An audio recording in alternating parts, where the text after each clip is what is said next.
தொளி உளுந்து சாதம். இது மற்ற ஊரை விட திருநெல்வேலியில் வந்து ரொம்பவே ஸ்பெஷலாக இருக்கும்.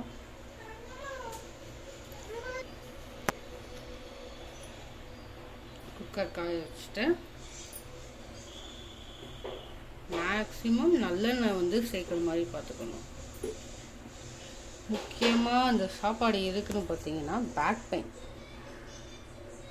எவ்வளோ பேக் பெயின் இருந்தாலும் வீக்லி ஒன்ஸ் நீங்கள் இந்த சாப்பாடு வச்சு சாப்பிடும்போது கண்டிப்பாக ஒரு 4-5 மாதத்துக்குள்ளே பெயின் நல்லா குறையும்.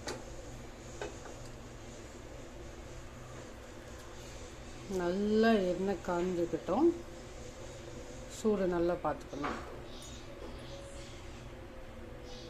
காஞ்சதுக்கப்புறமா அடுப்போட தீயளவை கம்மி பண்ணிவிட்டு கொஞ்சம் மீடியம் தீயிலையும் கொஞ்சம் எண்ணெய் காயட்டும். எண்ணெய் நல்லா காஞ்சிடுச்சு. கடுகு, கறிவேப்பிலை ரெண்டும் போட்ட உடனேவே பட்டை வத்தல், வெள்ளைப்பூடு நிறைய போடணும். நிறைய போடும்போது அதோட டேஸ்ட்டு நல்லாயிருக்கும். லைட்டாக தான் கிண்டணும், ரொம்ப நேரம் கிண்ட தேவையே இல்லை. அதிகபட்சம் ஒரு 10 செகண்டு கிண்டிட்டு என்டையராக தீயை கம்மி பண்ணிக்கோங்க. சீரகம், ஓமம், வெந்தயம். ஓமம் வந்து வாசனைக்காக மட்டும்தான்.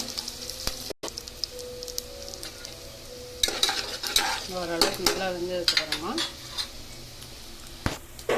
இன்னொரு பாத்திரத்தில் தொளி உளுந்து 2 கப்பு அரிசிக்கு 1 கப்பு தொளி உளுந்து. ஓகேவா? 2 கப்பு அரிசிக்கு 6 கப் தண்ணி. பருப்புக்கு எப்போதுமே தண்ணி சேர்க்கக்கூடாது, பருப்பு அளவு இருக்கக்கூடாது. எப்போது சாதத்துக்கு எவ்வளோ தண்ணி வைப்பீங்களோ அவ்வளோதான். கிளறி விட்டுட்டு தீயை ஃபுல்லாக வச்சு சின்ன அடுப்பில், ஓகேவா, சின்ன பர்னரில் ஃபுல்லாக வச்சுட்டு இதில் அரிசியையும் போட்டுடணும்.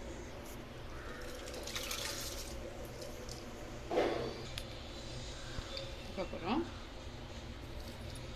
தேவையான அளவு உப்பு சேர்த்து